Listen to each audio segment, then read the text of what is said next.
Now, for our main event, again, the resolution reads, upward mobility of Black Americans lies in rejecting the policies of progressive government while making the most of the opportunities offered by American society.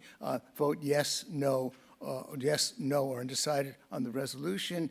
Here to defend the resolution is Jacob Riley, Manhattan Institute Senior Fellow Jacob Riley. Jacob, please come to the stage. Yeah. Arguing against the resolution will be NYU Professor Nikhil Singh. Nikhil, please come to the stage.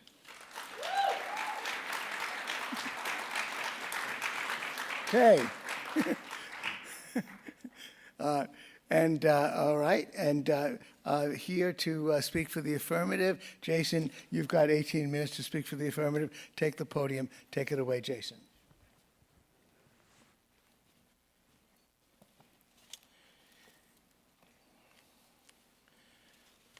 Has anyone here seen the movie Hidden Figures? It was released in 2016. For those who haven't,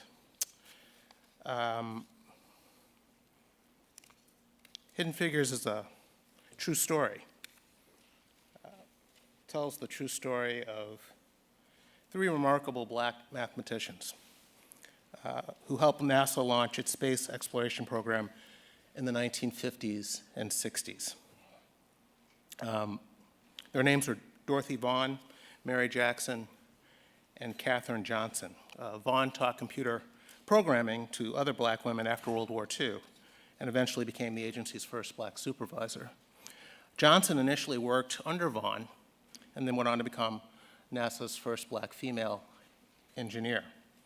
And Johnson calculated the rocket trajectories for NASA's first human space flights in the early 1960s and also helped land Neil Armstrong on the moon in 1969. Now, the film's primary focus is the everyday lives of these women while working at NASA and how they coped with the ugly, racist, and sexist attitudes of the Jim Crow era.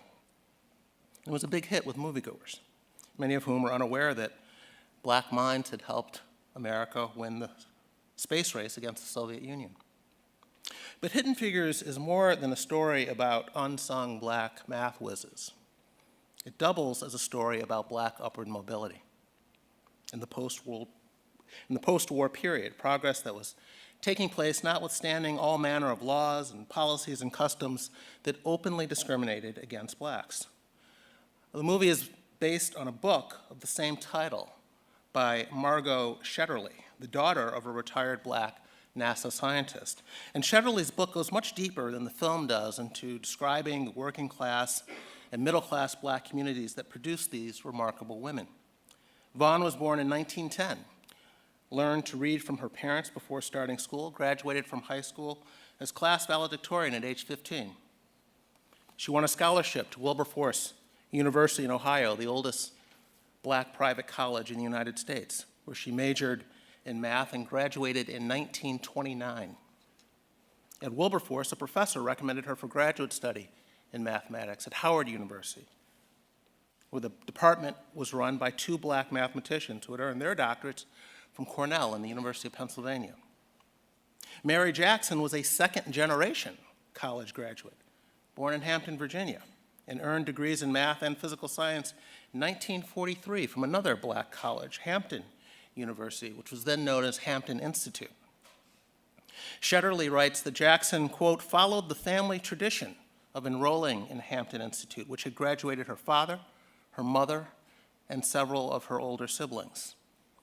She explains how, quote, the school's philosophy of Negro advancement through self-help and practical and industrial training, the Hampton idea, closely associated with Booker T. Washington, the college's most famous graduate, mirrored the aspirations and philosophy of the surrounding Black community.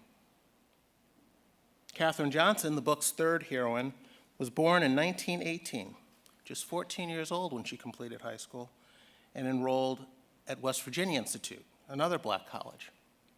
Shetterly writes that by her junior year, Katherine had tackled every math course in the school's catalog and had been taken under the wing of a gifted young math professor named William Claytor, who created advanced math classes just for her.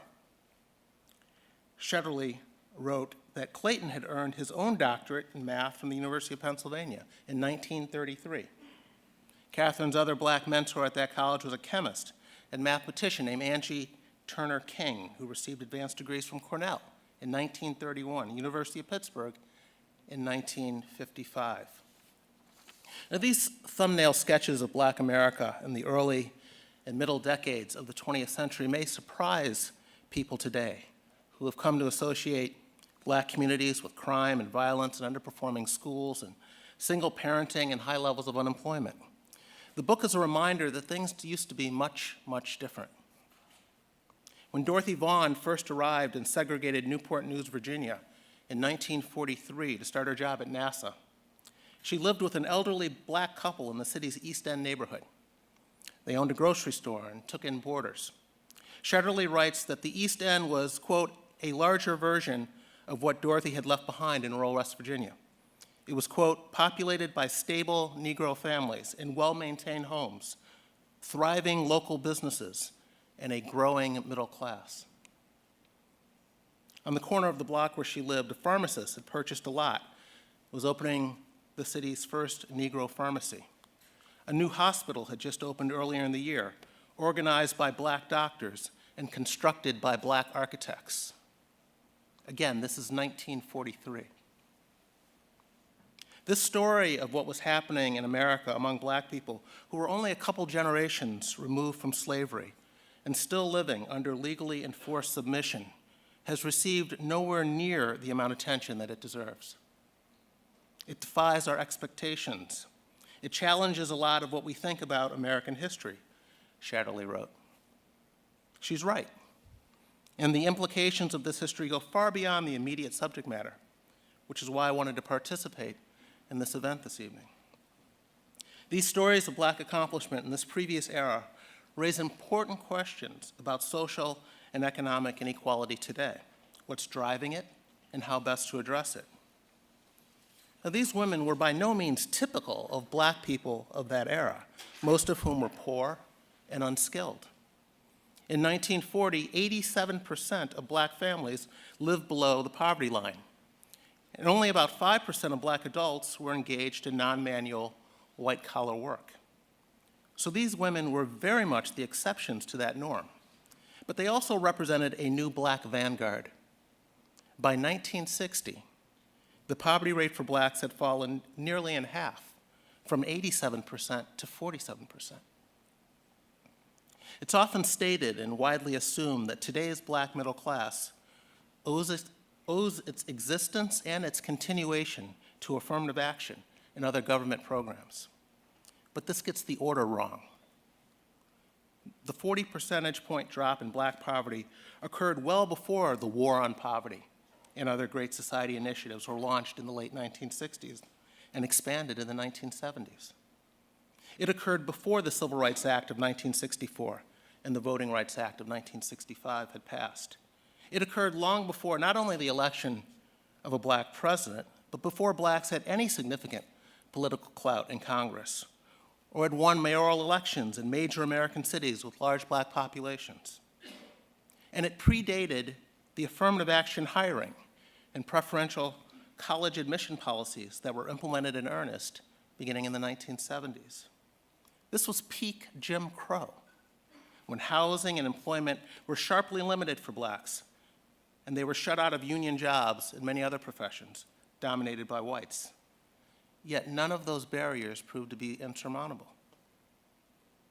In the 3 decades between 1940 and 1970, the proportion of black people holding white-collar jobs rose dramatically, from 5% to 22% of the men, and from 6% to 36% of the women, according to the social scientists Stephen and Abigail Thornstrom. By 1970, over a fifth of black men and over a third of black women were in middle-class occupations, 4 times as many in the case of men and 6 times as many in the case of women compared with 3 decades earlier. Before World War II, black bookkeepers and secretaries and stenographers and mail carriers were rare. By 1970, they were common. In fact, the Thurnstroms write, the growth of the black middle class long predates the adoption of race-conscious social policies. In some ways, the black middle class was expanding more rapidly before 1970 than after, unquote. Now, the Thurnstroms are political conservatives, but I want to point out that social scientists on the political left who have looked at the same data have reached the same conclusion. For example, here's Harvard's Robert Putnam in his 2020 book, The Upswing. The persistent exclusion of people of color from the white American mainstream after the abolition of slavery is an indelible blot on this nation's history, he writes. However, the story is more complex than it appears. As we look closely at a variety of measures spanning the 20th century, two surprises emerge, he writes. First, progress toward equality for blacks didn't begin in 1965. By many measures, blacks were moving toward parity with whites well before the victories of the Civil Rights Revolution, despite the limitations imposed by Jim Crow. And second, after the Civil Rights Movement, and he italicizes after, that long-standing trend toward racial equality slowed, stopped, and even reversed course, unquote. He uses several examples to illustrate this. I'll cite two of them. Here he is on education trends. Quote, despite the fact that white educational attainment was also rising between 1940 and 1970, black education attainment was rising even faster. So the black-white gap was narrowing as blacks began to catch up with whites. But after 1970, that catch-up progress drastically slowed, and in the case of high school, actually ended. It drastically slowed in the case of high school and ended in the case of college. Here's Putnam on income disparities. Overall, he writes, black incomes rose relative to white incomes for the first two-thirds of the century. And most scholars agree that income levels by race converged at the greatest rate between 1940 and 1970. Again, we're not just talking about black absolute gains. We're talking about black gains relative to white gains. Whites were gaining too. They were not standing still. Blacks were catching them. Social inequality was narrowing during this period at a pace that has never been replicated, that has never come close to being replicated. Which brings me to the resolution. Upward mobility for black Americans lies in rejecting the policies of progressive government while making the most of opportunities offered by American society. The reason I believe that statement is true has nothing to do with politics or ideology. It's simply what history has demonstrated, and demonstrated empirically. It's simply an accurate reading of the data. The greatest strides by blacks have not been made via government social welfare programs or racial preferences. They have not been made in the era of affirmative action, which again began in earnest in the 1970s. They were made in the era prior to affirmative action and welfare state expansions.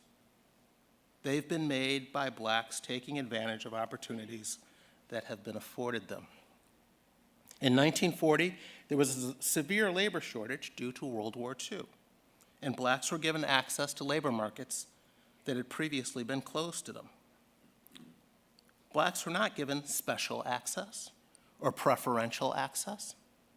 They were simply given access, in many cases limited access, and took advantage of that. History shows that blacks have fared far better under equal treatment laws and policies than they have under racial preferences, however well-intended. In closing, let me stress two things. First, none of this is an attempt to romanticize Jim Crow. That is not the goal of Margot Shetterly, not the goal of the Thurnstroms, not the goal of Robert Putnam, and certainly not my goal. That was a horrific period for blacks and an embarrassment for a country with our professed ideals. The point is not to suggest that blacks were advancing because of segregation. The point is that they were advancing notwithstanding it. Secondly, no one is arguing that racism in America is somehow behind us, that it doesn't exist. I don't believe that's true. In fact, I don't believe it will ever be true. Nor do I believe that racism, past or present, has played no role in hampering upward mobility. It has, and it does. And I think I need to stress that because the response to that is often people pointing out this study or that study showing some racial disparity in employer hiring or bank loans or something to show that racism still exists. You will get no objection from me on that front. The challenge is figuring out how much of a role it plays in 21st century racial disparities and how much of a role other non-racial factors may be playing. Blacks of a previous era had to deal with a much more adversarial society, yet by many measures, they had much better outcomes in poverty, home ownership, income, crime rates, educational attainments, and many more areas. Progressive policies do not deserve the credit they are given. They make blacks, who largely lifted themselves out of poverty, look like people who owe their advancement to government programs and racial preferences.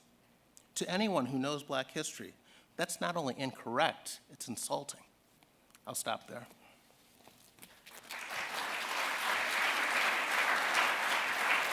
Nikhil?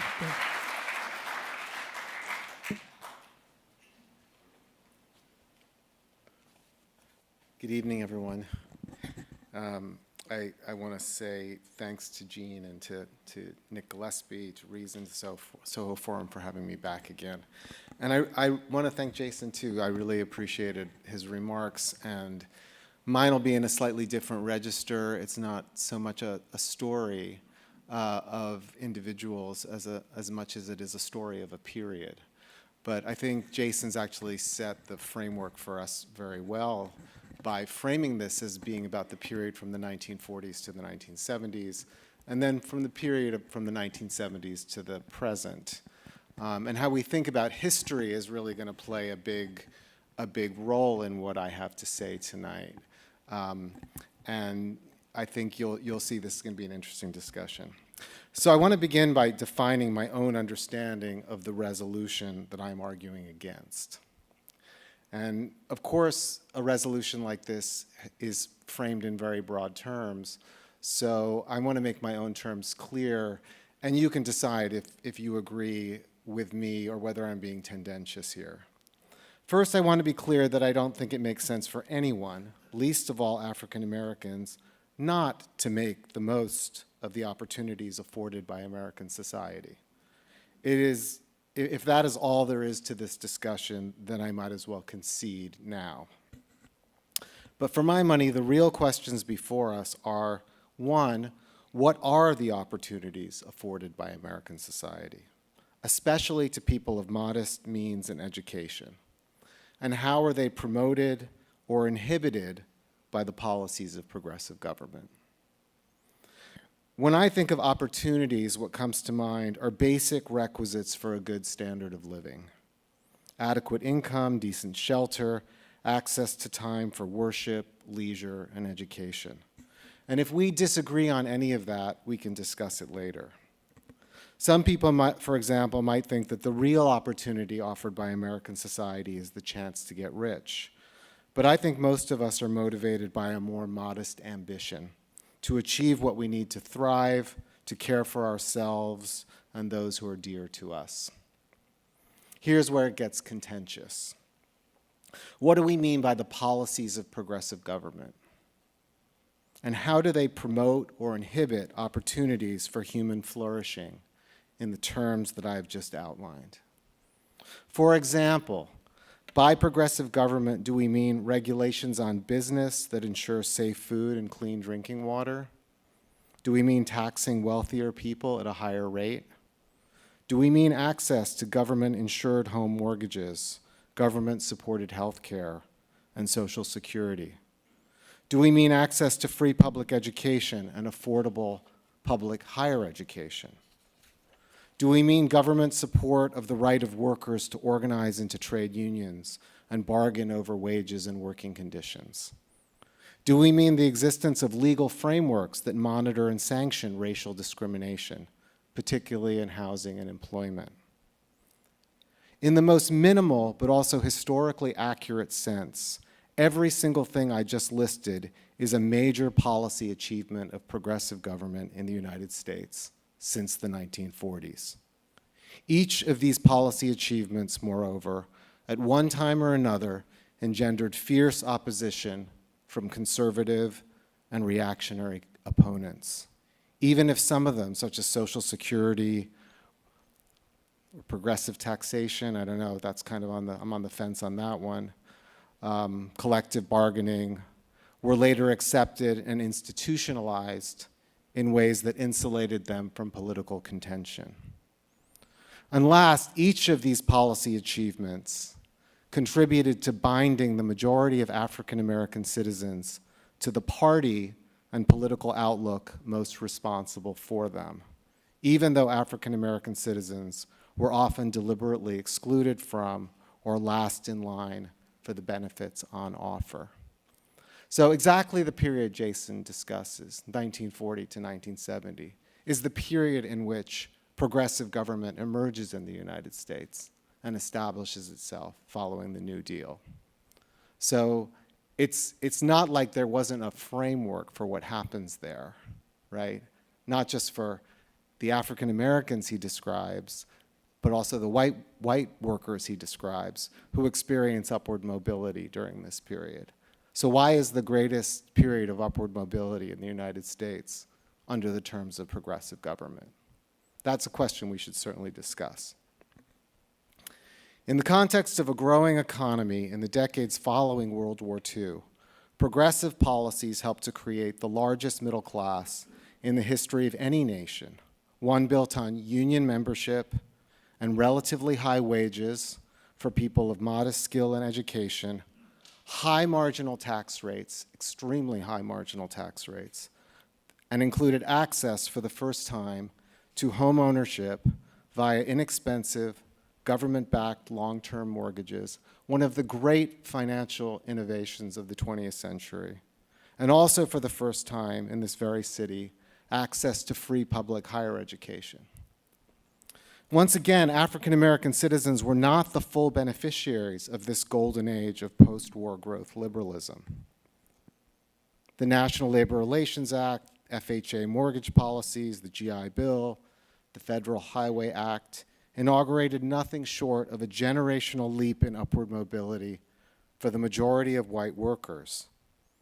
Although these decades also saw the first generation of African Americans to obtain wide entry into industrial work, including into unionized industrial work, although Jason's right that there was also a lot of exclusion in occupations, especially in the building trades. By and large, African Americans remained mostly locked out of access to suburban home ownership due to redlining and real estate steering. And of course, they still needed to fight for access to public accommodations and educational access to the professions. African American citizens would subsequently be disproportionately represented among America's less affluent, less sheltered, and less well-educated citizenry, despite the fact that on aggregate, and here I agree with Jason, during these post-war decades, African Americans also experienced upward mobility, along with the great majority of US working class citizens. In fact, this contradiction is really at the core of what the civil rights movement was about. It was not merely a question of ending racial discrimination, but fulfilling rising expectations, as the 1964 March on Washington put it, for jobs and freedom, leading to full membership and participation in the affluent society. And again, here's where things get contentious. The struggles of the 1960s decade continue to cast a long shadow, not least because they began to reshape what we now mean by progressive government. This was the period in which progressives envisioned extending the benefits of the welfare state to those who remained either excluded or disadvantaged along lines of income and race. Its primary pillars were a series of legislative and policy changes under the Civil Rights Act, the Voting Rights Act, and the Equal Opportunity Act. It also included a war on poverty that extended welfare and health benefits to the poor and elderly, fair housing legislation that sought to address a long legacy of substandard housing for urban residents, and substantive exclusion from suburban home ownership. And last, it involved the introduction of new forms of what would be called affirmative action in areas of employment and education that had previously been white preserves. But a more fundamental challenge was also in the offing during this period. The effort to expand the U.S. welfare state was also beginning to confront the contraction of, if not substantive limits to economic growth. A costly overseas war in Vietnam, urban riots and racial conflict, a new age of energy price shocks, automation, and overseas industrial competition set the conditions for a structural change in America's political economic order. As Paul Volcker put it when taking the helm of the U.S. Federal Reserve under Jimmy Carter in 1979, with a mandate to tame rampant inflation, quote, "I see no alternative. The standard of living of the American worker has to fall." Rarely has an American policymaker been more blunt or more truthful. The fact is that progressive policy ran aground on the stagflation of the 1970s. And the greatest casualties were once again those who were least insulated from economic shocks, those who had been the least able to benefit from the prior generation's upward economic mobility, including cross-generational transfers of wealth through home ownership. Though conservatives and many liberals have chided the black poor and welfare recipients for their thriftlessness and antisocial behavior ever since, de-industrialization and the steady retreat from progressive policy measures supporting working class and poor citizens was like gasoline poured on a simmering fire. In turn, the state's response was a turn to law and order and a new 40-year experiment, one that instead of building the world's largest middle class, built the world's largest experiment in incarcerating poverty. So maybe you think I just lost the argument. Let me explain what I mean. Jason might say it's all well and good to point to the past achievements of progressive government, although he doesn't really highlight them in his own comments of what's going on in the period he discusses. Maybe it even makes sense and helps to explain why the majority of African American voters shifted so decisively after the middle of the 20th century toward the political party that was behind these achievements. But the fact is that progressive government ultimately failed. It failed to sustain the political economy of growth that created one of the largest middle-class populations in the history of any nation, and it failed to eliminate racial discrimination and disparity. As Ronald Reagan famously put it, rising to the presidency in 1980, we fought a war on poverty, and poverty won. But the fact of the matter is, both the war on poverty and affirmative action succeeded in ways we still fail to appreciate. In 1959, the US poverty rate was an estimated 22%. This is across racial lines. By 1975, it was closer to 12%, which is where it has remained stubbornly up until this day. And that's something worth discussing. Why did we move the needle on poverty between 1965 and 1975, and then it came to this solid place it has remained despite changes in policy and administrations for the last 40 years? There's a good book that just came out by sociologist Matthew Desmond, which discusses this. We can talk about that perhaps. The Reagan administration itself commissioned a study that it later shelved, showing that between 1974 and 1980, the rate of minority and female employment in businesses that contracted with the federal government under affirmative action mandates rose between 15 and 20%, while mostly stagnating in private industry. The National Association of Manufacturers, surprisingly, actually lobbied the Reagan administration to not oppose affirmative action because they actually wanted to be able to diversify their workforces. And of course, looking ahead, as late as 1976, 83% of university students were white. Today, it is closer to 50%. The reality is that the conservative arguments against the progressive history of civil rights legislation involves a lot of free riding on progressive policy achievements, and often followed then by a bait and switch. The one thing conservatives have generally been right to foreground and take seriously is that since the 1970s, the U.S. has faced unprecedented challenges to economic growth. But the solutions they have proposed, tax cuts, deregulation, offshoring, free trade, rarely got to the root of the problem. And in response to their own failures, conservatives have often leaned in to racialized panics on the country's poorest citizens. I'm not saying that this is what's happening here, by the way. I'm not making that claim about what Jason said or his arguments. I'm making that claim essentially about the Reagan administration.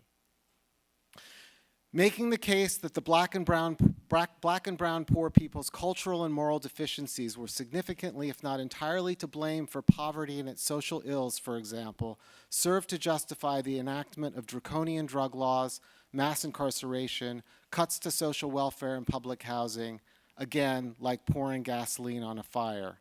And far from being a marginal argument, this has been the dominant conservative frame since the 1970s.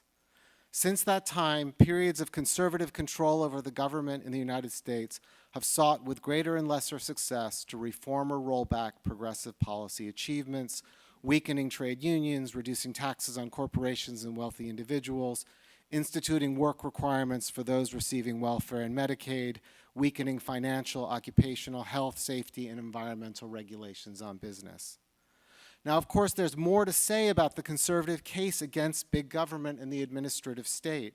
And conservatives have, of course, advanced reasonable arguments that progressive policy, and especially the focus on compensatory redistribution through taxation, runs the risk of sapping innovation and entrepreneurship. But it is no small irony that the popularity of arguments for freeing the market coincided with building the world's largest carceral state.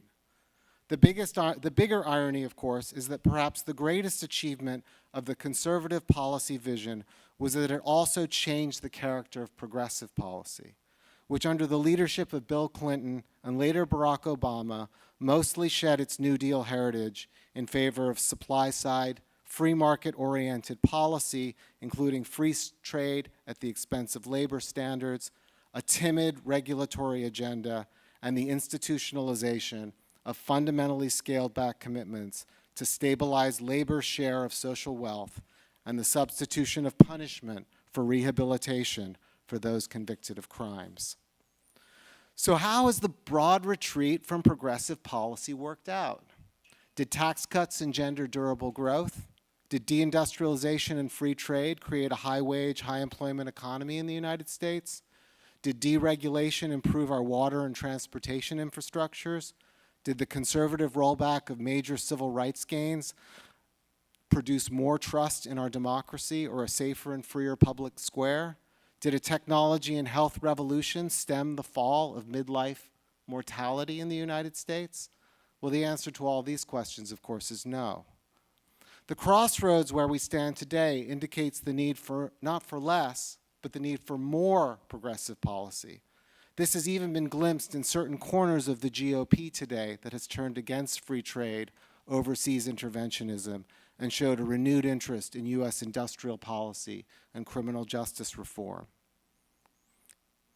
In short, the real question is what policy design best supports the public welfare for the great majority?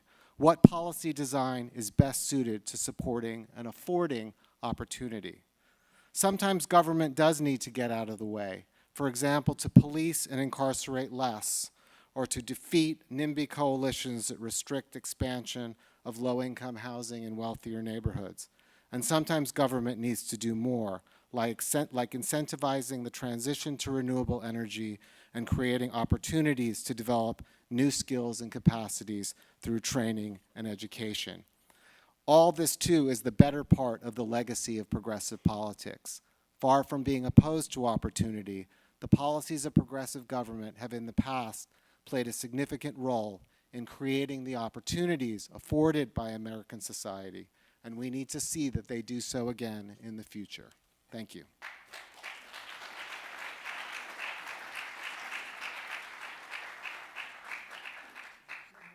Rebuttal, Jason, 7 minutes rebuttal.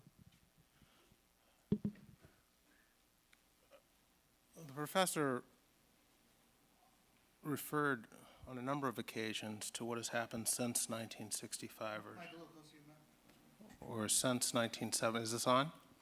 Okay. The professor referred to on a number of occasions what's happened since 1965 or since 1970. I think he's starting the story in the middle, which is why I wanted to start in the 1940s. A lot of the policies that he is crediting with outcomes today predate the existence of those policies.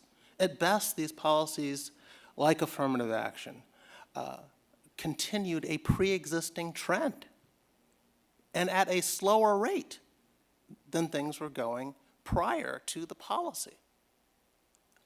I think there's also a little bit of semantic gameship going on with the definition of progressivism and the period of progressivism, which I think is more commonly associated with the 1920s than the 1940s. Woodrow Wilson was the progressive president who resegregated the federal government. The progressive era of the 1920s brought us eugenics.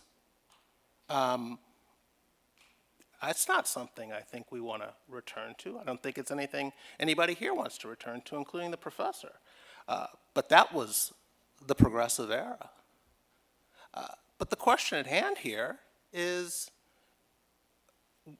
how blacks fared before these policies were put in place and how they fared since. In my opening remarks, I talked about pre-1970 black advancement, and now I want to say a few words about the trends since then. Black underachievement today is almost reflexively described as a legacy of slavery or a legacy of Jim Crow, but I think it's better understood as a legacy of well-intentioned Great Society welfare state expansions, mainly by subsidizing antisocial behavior. Since the 1960s, black leaders have really prioritized the integration of political institutions with the goal of closing racial and economic gaps. And at least in terms of electing more blacks to office, they've had a good deal of success on this front. By the early 1980s, major US cities with large black populations, your Clevelands, your Detroits, your Chicagos, Philadelphias, and so forth, had elected black mayors, almost all of whom pushed for bigger government and for special treatment for blacks. Since 1970, the number of black elected officials has grown from fewer than 1,500 to more than 10,000 in this country, including, of course, a black president. The problem is that all this political clout never really paid off economically for the black poor, which is what we were told would happen. You look at how the black underclass fared in these black-run cities. Coleman Young's Detroit in the 1970s, Marion Barry's Washington, D.C. in the 1980s, Sharp James's Newark, New Jersey in the 1990s. These black mayors created unbeatable political machines in the name of helping the black poor. Yet the poor became more impoverished on their watch.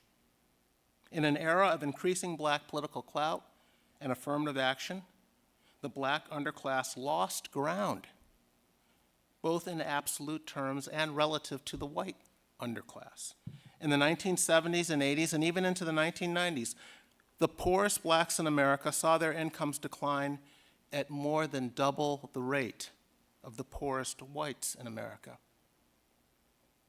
In the wake of the war on poverty, black labor force participation declined, black unemployment rates rose, and the black nuclear family disintegrated.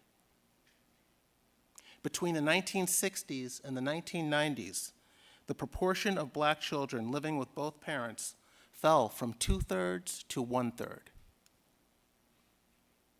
The pre-1970 era shows that what's needed more than political saviors, racial preferences, wealth redistribution schemes, is economic growth and opportunity. Tight labor markets are more beneficial than affirmative action. Having a black man in the home is more important than having one in the White House. A few years ago, I wrote a column in the Wall Street Journal on the prevalence of violent crime in poor black neighborhoods. And in the column, I used a quote from Martin Luther King, who once told a black congregation, "Do you know that Negroes are 10% of the population in St. Louis and responsible for 58% of the crimes?" King said, "We've got to face that. We've got to do something about our moral standards." He said, "We know that there are many things wrong in the white world, but there are many things wrong in the black world too. We can't keep on blaming the white man. There are things we must do for ourselves." After the column ran, a number of readers contacted the paper and accused me of making up the quote, which comes from a 1961 Harper's Magazine profile of King by James Baldwin, of all people. Some readers apparently just couldn't believe that the nation's most prominent civil rights leaders used to speak this way about problems in the black community and the role of personal responsibility. But such talk was typical of that era. King and his generation of leaders believed that whites obviously had a role to play in changing a fundamentally racist system. But they also understood that blacks had a role to play, and they were willing to hold blacks accountable, despite the legal and rampant racism that existed at the time. It was no excuse. They asked something of black people. By contrast, leaders today ask almost nothing of blacks and spend much more time making excuses for the kind of antisocial behavior that prominent black leaders of the King era would regularly condemn. And I think that has to change. I'll stop there.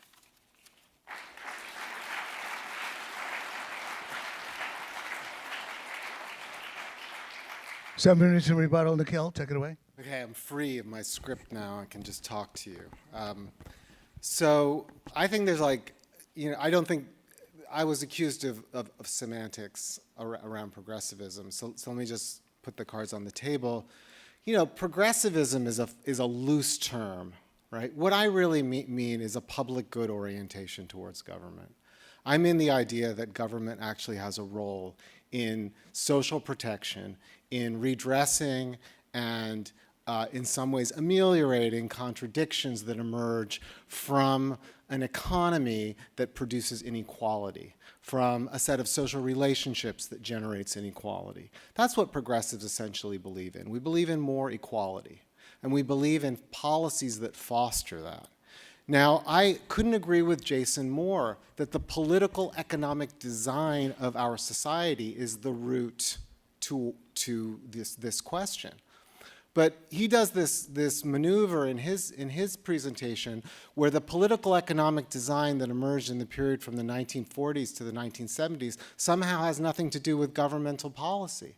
But it has everything to do with governmental policies that involved interventions in markets, in mortgage markets, in labor markets, and in the organization of race relations as well, because the first statutes that mandate non-discrimination get put on the books by the Roosevelt administration in the 1940s. That's really the beginning of anti-discrimination law in the modern period.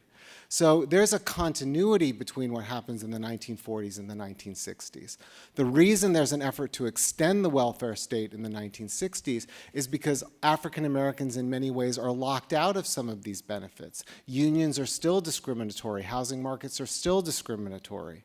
There are problems related to the existence of Jim Crow in the South that are very specific and that have to be undone and fought against. And if we want to bring out Martin Luther King into this conversation, absolutely a true quote from King, and I've studied King pretty extensively, and he's obviously one of the great thinkers that we should all examine. And King has a pretty complicated view of the world. But what he says in 1965 is that we've achieved racial justice at bargain rates. And what he means by that is that civil rights legislation is not going to be enough to actually change the political economic structure of American society that has engendered disproportionate rates of black poverty and unemployment, which have always been the case, which were the case in the 1940s and 1950s as well. But what happens after the 1960s is that that does not come to pass. Those kinds of changes, the political economic redesign of the American standard of living actually goes in a very, very different direction. And we are actually now at the end of another arc of history where we're looking out and seeing the results of that. We're seeing the results of de-industrialization. We're seeing the results of globalization and free trade. We're seeing the results of the financialization of the economy. And those political economic questions are questions for policymakers. And I agree that policymakers who've described themselves as progressive have in many ways failed in the face of answering these questions as well. So I'm not here to shill for the Democratic Party, right? But I don't think that you can say that the kind of approach that our conservative governments have taken, whether under Ronald Reagan or George W. Bush, have done much to advance the case of producing a fairer, more equal economy. 23% of American jobs right now are considered low-wage jobs. And American low-wage workers make about 2/3 of what low-wage workers make in the rest of the OECD, the advanced economies of the world. So how do you think that affects the majority of African Americans who occupy the lower rungs of the economy? African Americans have been stably poor and overrepresented in the poor and stably overrepresented in prisons since this new kind of economy emerged in the 1980s and 1990s. That is something that actually needs to be addressed with policy. And I agree that progressives should lean less into racially targeted policy proposals aimed at increasing representation in the professional managerial class, and more into policies like a living wage, like universal health care, like access to housing, public housing, and other kinds of housing, increasing opportunities for home ownership, increasing financial innovations that serve the unbanked, rather than allowing the poor to continually be overcharged and underpaid for the work they do because they don't have advantages in the market economy. And I work a lot with people in prison.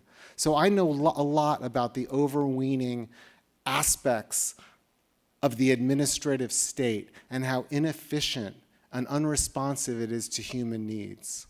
But we actually need more criminal justice reform, not less. In some ways, I think, to be honest, our political landscape is being scrambled now, and maybe these labels, progressive and conservative, don't actually serve us that well. But I would say that in general, I find progressives to be more on my side of these questions than most conservatives. And I'm not even saying Jason is a conservative. But the fact is, and this goes to something Nick Gillespie said the other day, libertarians and socialists, and I consider myself more of a socialist than a progressive, have a lot in common when it comes to thinking about what it means to actualize human freedom. This is paraphrasing Nick.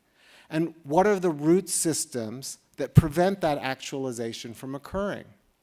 And I think if we're going to look at root systems right now, we have to look at the way that we're policed and punished, and we have to look at the way in which low-wage workers and low-wage and poor members of our society are underpaid and overcharged, so underpaid as workers and overcharged as consumers, and end the processes that prey on them to make a fairer economy.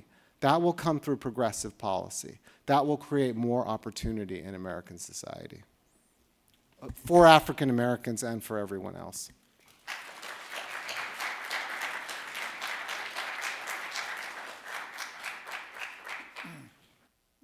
Thanks to you both. We now start the Q&A portion of the evening. You can line up and ask questions over there. Let me start by taking the moderator's prerogative to ask a couple of questions of our debaters.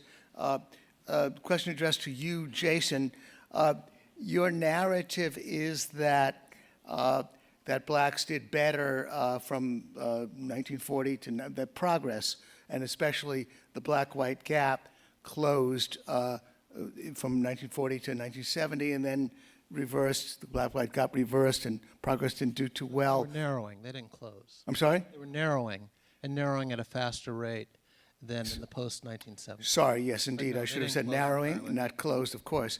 But you're saying despite that that this happened, despite I mean, could not have happened because of the policies like affirmative action, more welfare, and more blacks in politics than ever before, since the progress was happening prior to that. But why?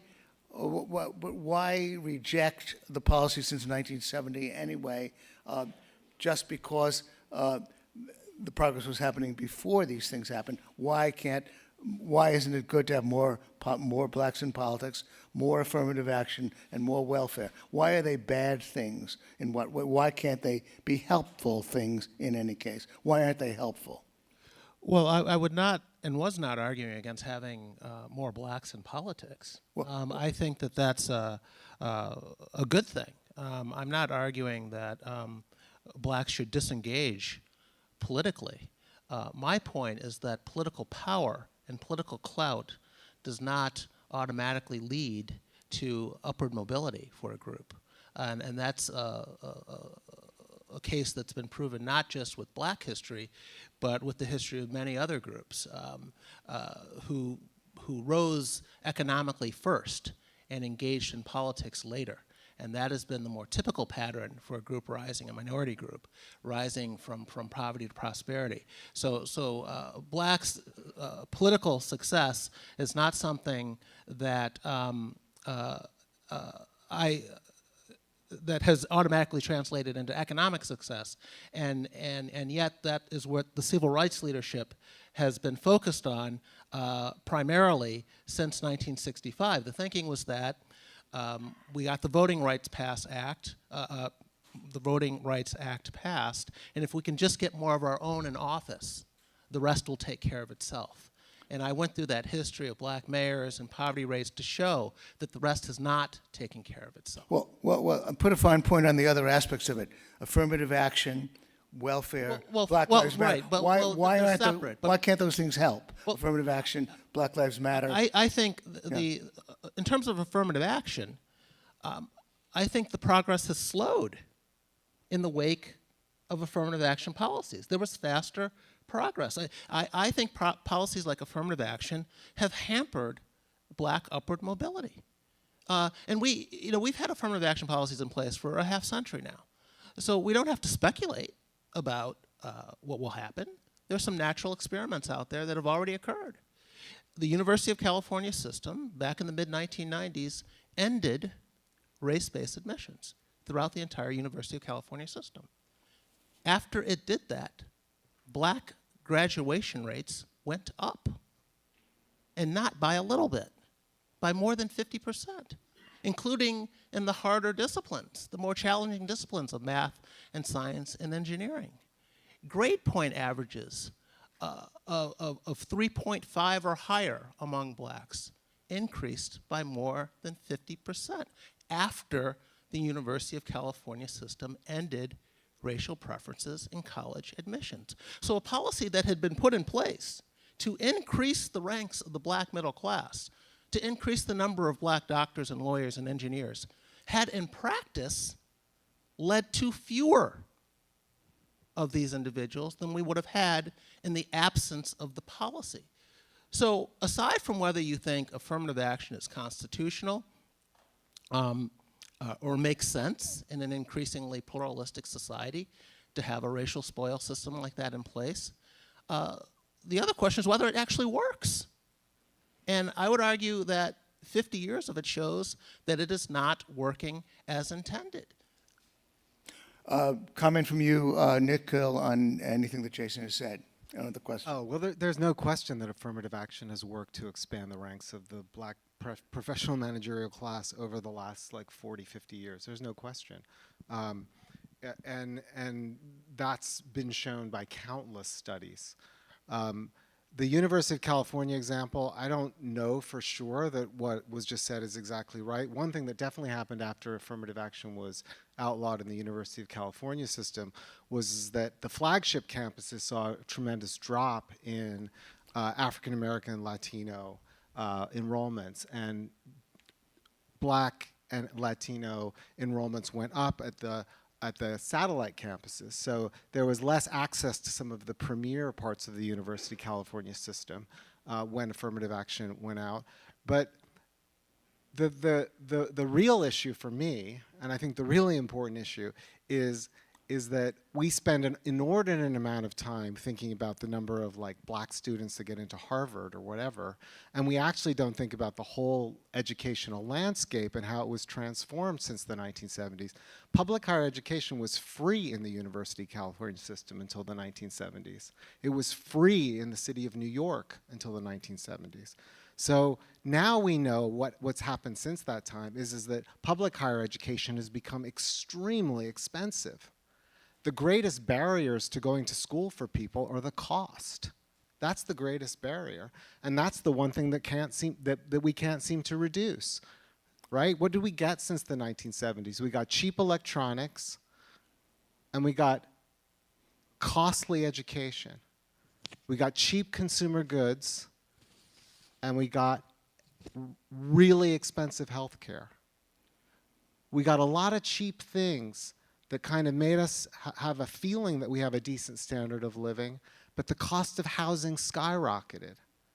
So this is about political economy, right? And I really think that these are the things that we should be talking about, because when we're talking about people of modest means, people who have to work for a wage, people that don't have inherited wealth, people that come into the world with disadvantages based upon past discrimination, then these are the things that really matter. And affirmative action has helped in some realms where it was designed to do so. It has helped to diversify the professions. It has especially helped white women. Yale's faculty in 1976 was 1.6% women, its Faculty of Arts and Sciences. Can you believe that? 1.6% women. And now it's closer to 50%. That's a good thing. That was part of what affirmative action did. It didn't just do stuff for African Americans. It's not just a policy that was even just about African Americans. It was about the gendered and racial segmentation of the professions. And that changed since the 1970s in a way that's a really, really good thing for our society.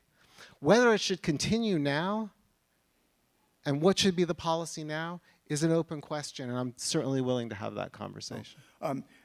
I guess, Jason, perhaps you can have an exchange. Jason just wanted to make a comment. Yeah. The professor says, as if it's just as true as the fact that the sky is blue or water is wet, that affirmative action is working, and that it is increasing the ranks of the black middle class.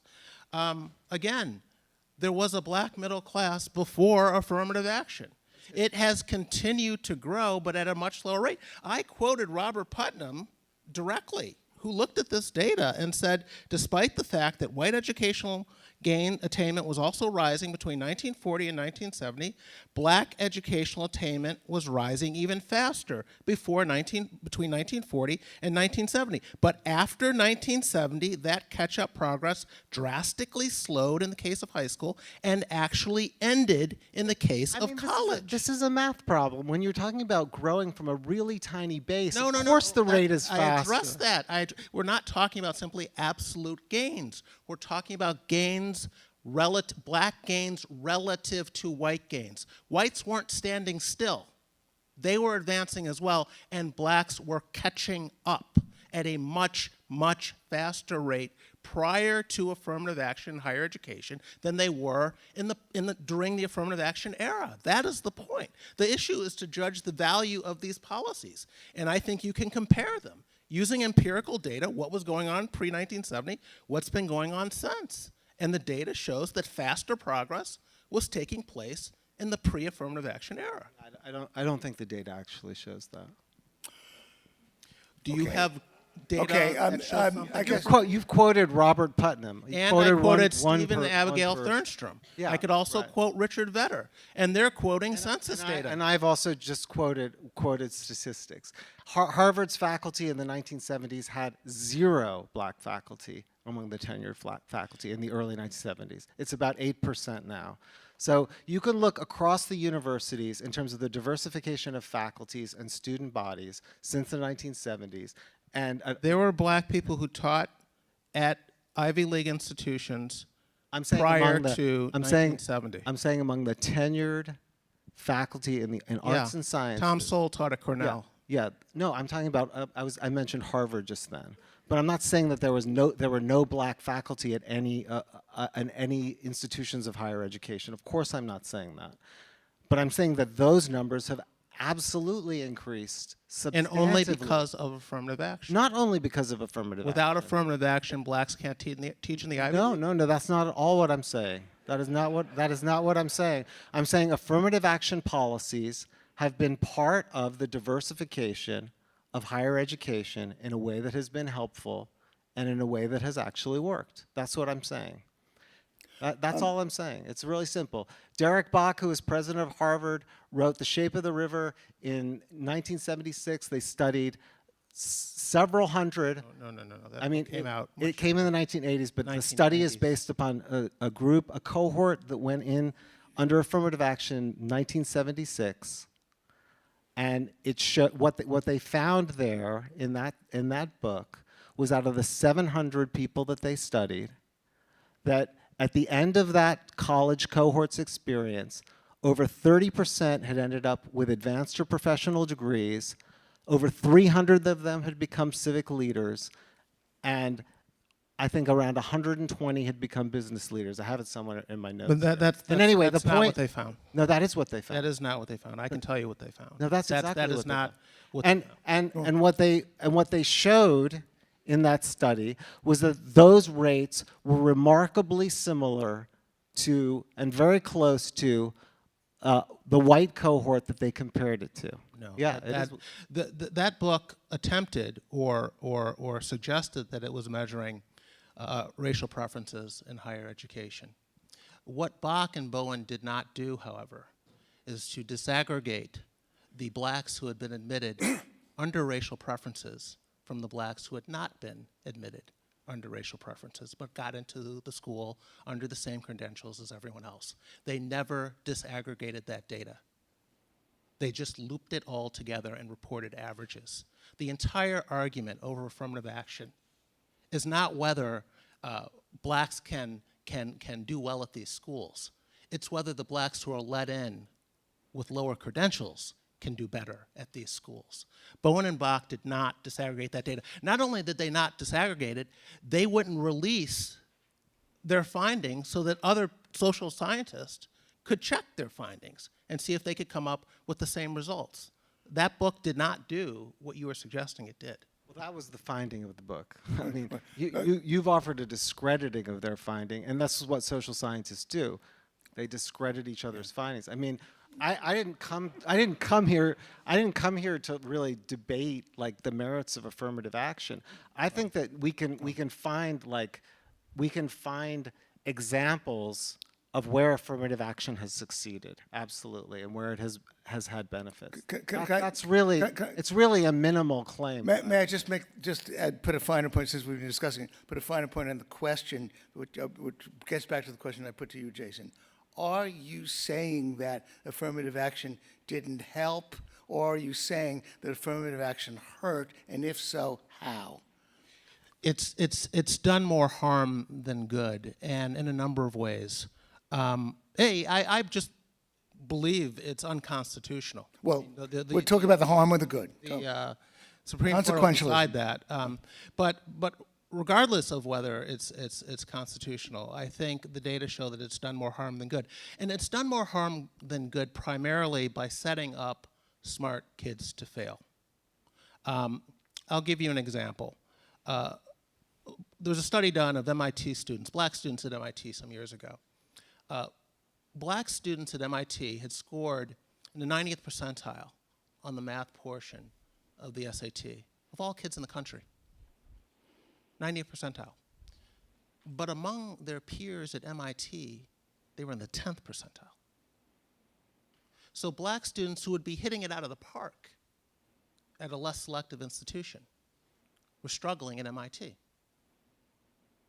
You mentioned how after California ended its racial preference policies in college admissions, black enrollment initially fell at the flagship schools of UC Berkeley and UCLA. You're right, it did. Those students, however, went on to enroll at UC Santa Cruz and UC Santa Barbara, where they could handle the work, and they graduated. What is the point of flunking out of Berkeley instead of graduating from UC Santa Barbara? What is the point of flunking out of MIT or struggling, having to switch to an easier major rather than graduating in the major you want to study in from the institution? And that's what I mean when I say that it has set up smart kids to fail. It is not about these kids not being smart, not being able to handle the work anywhere, not belonging in college. Mm-hmm. It's about whether they can handle the pace. And it has to do, and it's not limited to race. Students who are let in because their parents went to the school, legacies. Students who are let in because of athletic ability with lower credentials than the average student also struggle at these schools. If you decided to let in left-handed blondes with lower credentials than the average student at Harvard, you would see left-handed blondes concentrating in the bottom of their class. You would see them struggling with the work. You would see them dropping out at higher rates. That is what is being done to black people in the name of helping them. No restriction on the, well, okay, at least we have the differences clear, and you may be able to speak. Do you want to make a comment, or can we go to a question? Nikhil? Yeah. I mean, I don't have that much more to say about it. Okay. I think we put like way too much emphasis on affirmative action. All right. I mean, that hasn't really been the sort of weight of the arguments that I've been making tonight at all about progressive policy. I've harped on it because it's a progressive policy. It is one progressive policy, and it's one progressive policy that has had some benefits, and it's certainly one progressive policy that has engendered a very large amount of contention, and it's probably about to be ruled unconstitutional. Yeah. Well, okay, fair enough. But there's also a way. I mean, the military has been one of the biggest institutions that's been in support of affirmative action. Affirmative action has really been about diversifying pathways to leadership. That's why people end up focusing on these very elite institutions. Now, has that occurred in some institutions? Is the military a good example of having successfully established pathways to leadership by using what they would admit is affirmative action? Absolutely. So I don't know if you want to contradict the whole idea of what the U.S. military has done as an institution, one of the most respected institutions in American society. I mean, go ahead.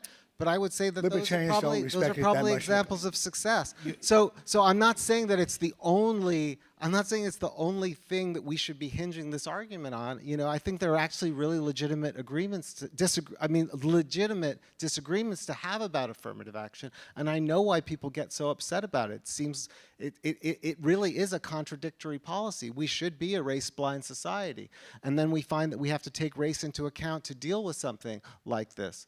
But you know, it's a very. I mean, we should have a separate debate on this topic because it could go on and on. Okay. Yes. Question from the audience. Yes. Thank you. A question. Please ask a question. Sorry. I don't want to hold. Yeah. So okay, I want to focus on some different progressive policies like welfare and various handouts of government policies of various sorts. I do write quite a bit about this subject myself, so I follow a lot of the statistics, and I'm going to ask about some specific statistics relating to Manhattan, because, and this question is mainly for the negative, although you've cited national statistics, there are more granular statistics, and there are particular ones relating to our little home county here, which is the wealthiest large county in the country. When they first started collecting poverty statistics, as you mentioned, the poverty rate for the country in the 60s was about 16%, Manhattan was 10%. Today, as you mentioned, the poverty rate for the country has come down to about 13%. The poverty rate for Manhattan is 20%. Manhattan has the most generous government handout programs for the poor of any place in the country, the most generous public housing, the highest percentage per capita public housing, the most generous Medicaid program, the most generous welfare programs, special additional welfare programs for people who've run out of the federal benefits, the most generous in every respect, and yet in the wealthiest large county in the country, our poverty rate has gone from well below the national average to well above, completely inexcusable number.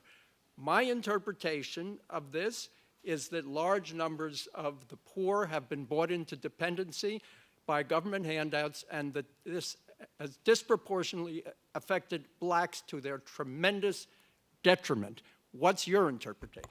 It's a question for you, Nikhil, clearly, yes. Yeah, I mean, that's the common argument. I mean, I don't know. I look at Manhattan and I see the most expensive country, one of the most expensive cities in the world to live in. So it doesn't surprise me that the people who are struggling to live here in different pockets of the city who don't have a lot of wealth are struggling. I mean, I look out at the whole society right now and I think, this question of opportunity, like we're supposed to just have opportunity. Who feels like they have like a lot of opportunity when they like look out at the world right now, especially like the students and young people in this room, unless you're gonna like inherit some wealth from your parents, you know, what kind of wage do you imagine earning that's going to actually allow you to rent an apartment in Manhattan and then pay the cost of food that has like gone up by like 12 or 15% in the last couple of years. And then if you have dependents, take care of them. You know, yeah, it is absolutely true that like the habits of poor people might not be the best habits. And as I said, I work with a lot of people who come from Brownsville, the poorest county in New York City, in Brooklyn, and in other parts of the Bronx is the poorest. Well, no, Brownsville and Bronx are very, very close in any case. No. You said county. I'm okay.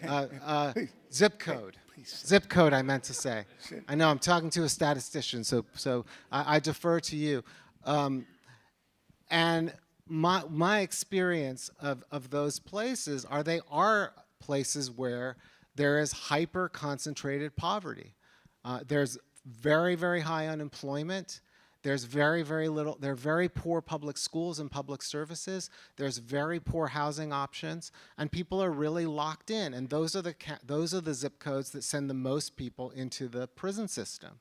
Yeah. And when I've met those mostly men in the prison system, most of whom ended up dropping out of high school and getting involved in the informal or underground economy because that's the way they made a living, mostly the drug trade, I find people who have a lot of initiative, who have a lot of desire to learn, who have a lot of desire to work, and who actually are able to seize and embrace opportunity when that opportunity is given to them. I don't see people who are thriftless and like bred into dependency. I think the problem really is a lack and a dearth of opportunity for poor people in certain parts of our city. Excuse me. A question was put to Nikhil. Do you want to comment on Nikhil's answer and on the question, Jason?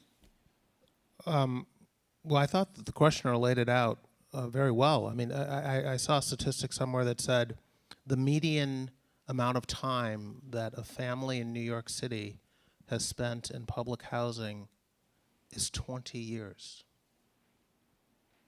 20 years. Housing meant to be temporary for people who have hit a rough patch has become a multi-generational trap. Why should public housing be temporary? Come in a moment, please. Well, Okay. that was its original intent, that you would move in till you got back on your feet and move out. And I am in favor of a safety net being in place for people. I am not someone who believes we need to get rid of the safety net, but there is the risk if you make benefits too generous of them becoming a lure and a trap. My larger observation would just be progressivism has created a lot of these problems. What has made New York unaffordable, if not progressive policies that prevent the building of affordable housing, rent control policies? The same can be said of San Francisco, another place that progressives have long run. And you see minorities and low-income people fleeing because they can't afford to live there anymore. I mean, San Francisco's black population is something like half of what it was 40 years ago. And it's not because conservative Republicans run San Francisco. I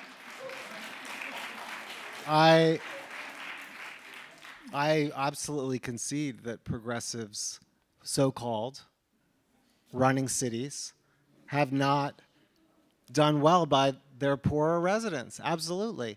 But that's not because they enforce progressive policies, it's because they can cater to financial and real estate interests primarily.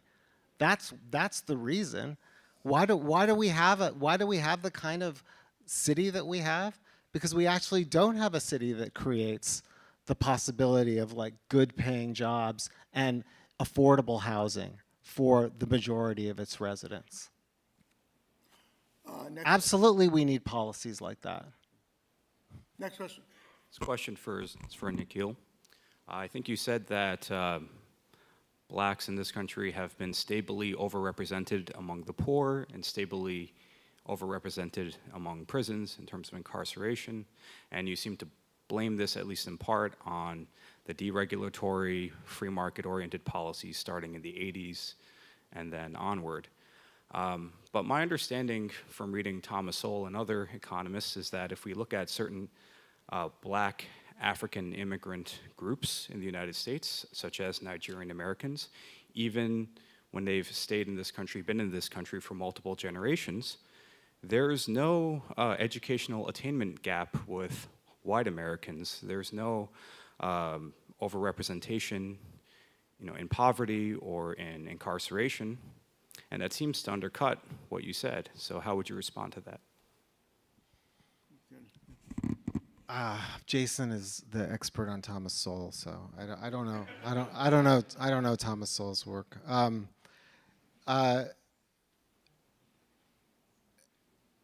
African American populations, migrant populations coming from the South, became concentrated in urban areas in the period following the two great migrations in the middle of the 20th century.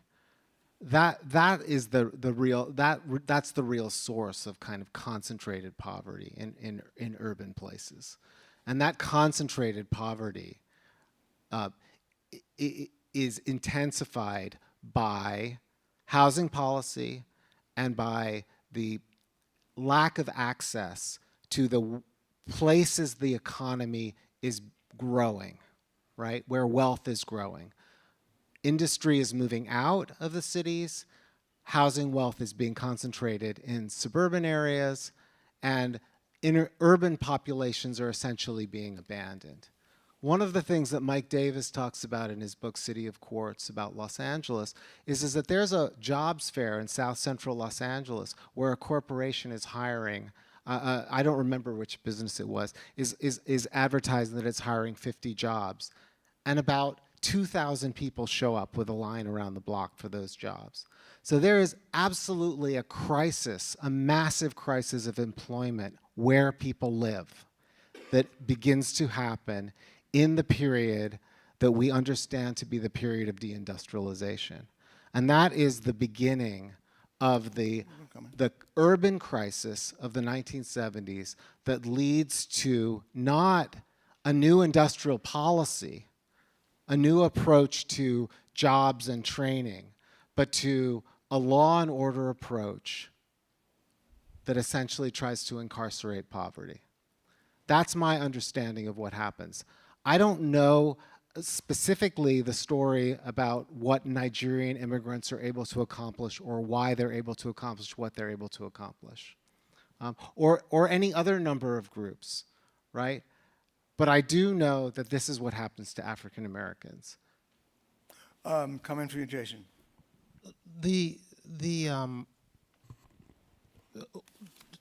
To answer the first part of your question, I think you have to be careful about comparing immigrants and natives. Immigrants are self-selecting. They tend to be more motivated. Most of us are gonna die where we were born, at least in the same country. Immigrants are people who are self-motivated, more motivated than the average person to pick up and start over in a new country. And it's difficult to compare that with people already in the country. So you have to be careful about that. But what you do say about second and third generation immigrants having better outcomes than native blacks, I think that's an argument that culture has a lot more to do to it than anything else, than race, I would say, or racism. But the professor said, or seemed to suggest, that blacks moving into northern cities built concentrations of poverty and made them worse off. I could not disagree more. The black migration out of the South is one of the reasons I could cite those figures of what was happening between 1940 and 1970. It wasn't just the wartime economy. Blacks, and it's not just that blacks were leaving the South per se. They were leaving rural areas, which tend to be poorer, and moving to cities, which tend to be richer. They were doing so in both the South and also moving north into northern cities. This was a huge net benefit for the black population in America during that period. I mean, just for starters, doing the same job in Detroit that you were doing in Mobile, Alabama, probably paid 3 or 4 times what it paid in Mobile, Alabama. So blacks were increasing their years of education. They were moving north into cities where they there qualified for higher paying jobs.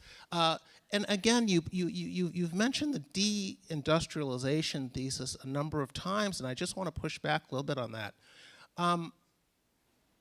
The industries left the cities in the 70s. The riots happened in the 60s. You're getting the order wrong. The companies didn't leave the cities. The riots happened first, is my point. The blacks weren't rioting because industry had left. That's not what I said. No, but what you're saying, you're suggesting that industry abandoned the inner city, which led to the social disintegration of these environments. What I'm saying is the social disintegration predates the industries leaving the city. Well, deindustrialization actually begins in the early 1960s. It starts in the early 1960s. It's a much longer process that unfolds over that period. There's a movement out of the urban industrial north that's really beginning around like 1963, 1964. It's a much longer process over the period from the 1960s to the 1980s. It doesn't happen in like one fell swoop. And the problems of concentrated poverty in urban areas that emerge out of the migration are actually much more related to housing segregation, which is a factor in shaping black life in the urban north and is a part of what builds up the kind of conflicts and tensions that erupt in the 1960s. So, there is a complicated story with a lot of different moving pieces, but I'm not saying that deindustrialization was some kind of like single cause. What I am saying is that when we want to understand the declining fortunes of African American urban residents beginning in the 1970s that begin to lead to a different kind of policy approach of what I'm calling incarcerating poverty, that we really have to trace it back to the long arc of deindustrialization and where black populations that are trapped in urban areas end up at that point. Because those are really the people who are being sent in greatest numbers into the prisons. I mean, the American prison population in the early 1970s is only about 300,000 people. It's very small. And it's by the 1990s, it's over 2 million. So it's really the period from the 70s to the 90s that you see mass incarceration take off. I mean, talk about exponential That's growth. when you saw crime rates take off. Well, I mean, that's again another conversation. But the reality is that How is crime that a rates separate conversation? No, because crime rates are actually dropping in the period in which mass incarceration is rising. Not in the 1960s and 70s and No. 80s. I mean, this is where you have the order wrong. Crime rates are rising in the late 1960s, but when mass incarceration actually takes off, crime rates are dropping in the 1970s and 1980s. Crime rates were not dropping in the 1970s and 80s. They are In fact, actually. they continued from the late relative 60s to the early no, 90s. Relative to where they were in the 1960s, they are going down in the 1970s. Crime rates kind of go like this in that period. But mass incarceration just goes like this. It just goes straight up. You can't make the argument that mass incarceration is simply a response to rising crime rates. I mean, maybe you can, but that, again, would be an entire debate that we would have to prepare for. But I don't think that that's accurate at all. And I think you can actually go and look at a book like Golden Gulag. You can look at the work of Bruce Western. You can look at any number of people who have, Elizabeth Hinton, who've laid out the history of mass incarceration in the United States. It does not correlate to rising crime. Crime goes up. It does go up in the 1960s, and there is a police response. But crime also goes down. And when crime goes down, incarceration rates are still going up. Okay, I'm sorry to say that. I thought maybe we had time for one more question. I would just quickly say that some people think crime goes down when incarceration rates go up. That's certainly fair. They think that's a logical outcome. Yeah, that's a. Okay. I have to say, first of all, that both debaters have consented to come to the lively after party and have some of the apple cider. And they are both obviously eminently approachable guys. And so you can chat with them later, especially you people who've been lined up to ask questions. I'm sorry to frustrate you, but we do have to go to the summary portion of the evening. 5 minutes for you, Jason, to summarize your argument. You want to take the podium?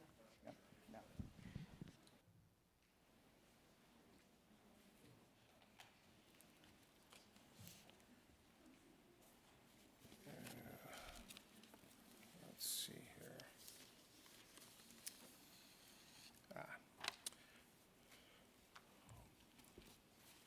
One of the problems with using racism as a sort of blanket explanation for racial disparities and bias is that racism and discrimination and bias have been the constants. I think a lot of progressive policies ignore that fact. But anyone who's looked at societies down through history, you find racism and discrimination and bias everywhere. What you don't find is that the group being targeted always winds up at the bottom economically. That's not what you find. In fact, it's not unusual to find a hated racial or ethnic minority group outperforming the majority group that does the discriminating. You can look at the performance of the ethnic Chinese in Southeast Asia, the Lebanese in West Africa, Jews in Europe, Indians in East Africa, and on and on. Obviously, these aren't perfect apples-to-apples comparisons, and the experience of blacks in the US is unique in many ways. But you can also compare blacks of a previous era to blacks today. And when you do, you find yet another example of why racism in and of itself is an inadequate explanation for black outcomes today. Let me close by noting that this concept of self-help and self-development that I think characterized that earlier black era and that I think is essential to black advancement today is something that black leaders once understood all too well in this country, and at a time when blacks faced infinitely more obstacles than they faced in the third decade of the 21st century. Frederick Douglass, a former slave, said in 1865 that everybody had asked him and other abolitionists what to do with the Negro. He said, "I've had but one answer from the beginning: do nothing with us." the apples will not remain on the tree of their own strength, let them fall. And if the Negro cannot stand on his own legs, let him fall also. All I ask is, give him a chance to stand on his own legs.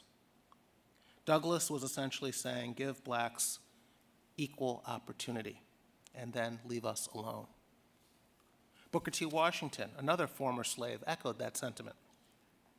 He said it is important and right that all privileges of the law be ours, but it is vastly more important that we be prepared for the exercise of these privileges. Now, Douglass and Washington didn't play down the need for the government to secure equal rights for blacks, and I'm not playing that down either. And both were optimistic that they would get equal rights eventually, though neither man lived to see that day. But both men also understood the limits of government benevolence. Blacks would have to ready themselves to meet the far bigger challenge of being in a position to take advantage of opportunities once equal rights had been secured. The history of progressive social policies is largely a history of ignoring this wisdom. And I think the better path forward for blacks lies in rejecting these policies and instead looking to and learning from what blacks were doing successfully in a previous era to get ahead. Thank you.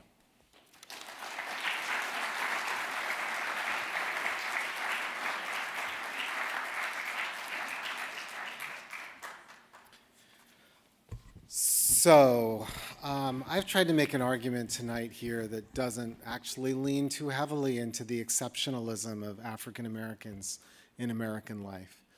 African Americans exist among the working class and overrepresented among the poor in this country, and there are reasons for that. That comes from the legacies of not having wealth. Slavery, Jim Crow, residential segregation, redlining, exclusion from unions, exclusion from the professions. It was actually Nixon's labor secretary, George Shultz, who made the first comment about affirmative action. He said, we've had an affirmative action policy for the greater part of our history. The target was zero African Americans in these areas. And yes, absolutely, African Americans struggled, persevered, created communities, created livelihoods, uplifted themselves through their own agency in all kinds of ways that are part of the truly inspiring story of Black history in this country. And that happened through the aid of allies, abolitionists, people who struggled alongside them, people who helped them escape slavery, people who supported communities that were under attack in places like St. Louis and Detroit and Harlem, where race riots, in Chicago, where race riots occurred with great frequency, wherever you had Black populations gathered. But it was really only after the 1930s and 1940s that you get the beginning of a transformation in American society that creates a trajectory towards a more racially inclusive one. And we do have a more racially inclusive society today. And that is, in fact, progress. Progress, a word that is included in the word progressive. And that progress came about not simply through the actions of people in the marketplace, although that was part of the story. It came about through the development of institutions and policies that created greater terrains of opportunity. The biggest progressive piece of legislation, really of the mid-century, was the one that gave workers the right to organize into trade unions.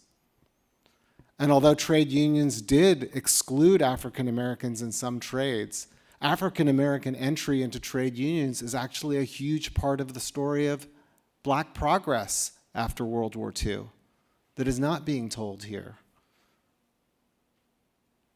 We spend a lot of time arguing about affirmative action, which is a controversial policy in constitutional terms, I agree. We spend a lot of time arguing about transfer payments to the poorest citizens and their supposedly pathological behavior. The great majority of African Americans are just working people like everyone else. And they look out on this society, as I think most of us do today, and they do not see a society with great opportunity just waiting for us if we just apply ourselves. We came from an era in which there were better paying jobs. There was more affordable education. And we should be looking forward to an era where that's true again, including access to the kind of health care we need. Because the real convergence that's happening right now between black and white chances is downward. The convergence is towards the bottom, downward mobility. And not just for poor people who are people of color, but for poor white people as well. The future will come about by reviving and renewing a progressive social policy, not by abandoning it. And that's the purchase of the argument I've tried to make tonight. That involves black people and African Americans, and it involves the rest of us as well. Thank you.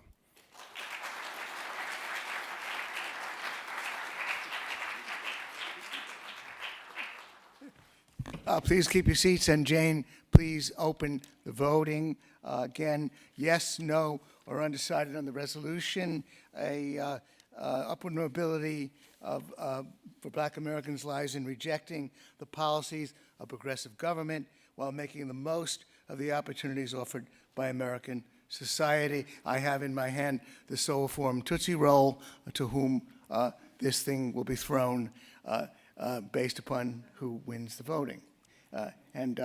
It's just a Tootsie Roll. Throwing it is not dangerous, Jason. But while we're doing the voting, I want to announce that on Saturday there will be an event that I am touting. If you put into your website, into your search engine, the Take Human Action Tour, Take Human Action Tour, then there will be an event on 84th Street and Broadway in a big hall. It will be an all-day event of libertarians, including Dave Smith, Tom Woods, Maj Touré, and there will be a rousing luncheon speaker who will be me at this event.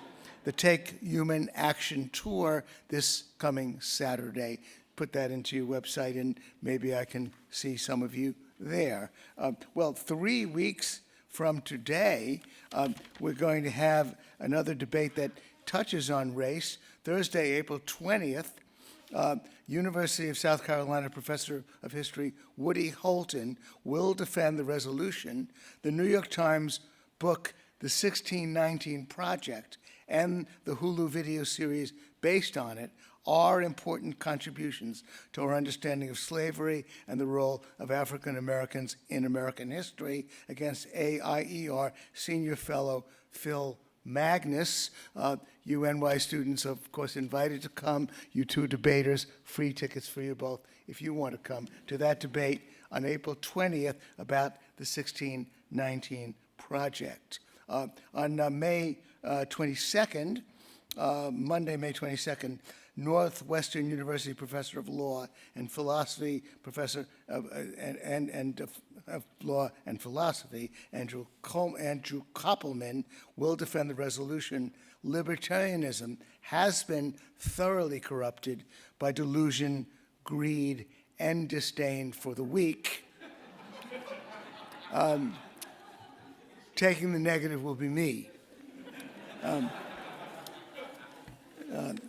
In June, we are taking a show on the road as usual, as we did the past 2 Junes. We're going up to Porkfest, called Porkfest because its full name is Porcupine Fest. It's not Pig Fest. It's Porcupine Fest, and it's a huge event going over the space of several days on many acres of land with pavilions. I'm going to be staying at a hotel. Others camp out and stay in other places. Hundreds and hundreds of people come to this event.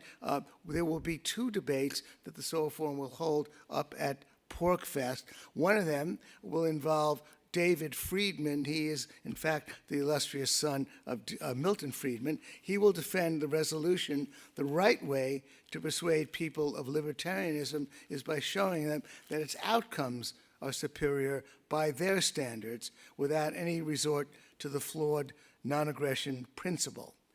That's the resolution David Friedman will defend, and once again, taking the negative will be me.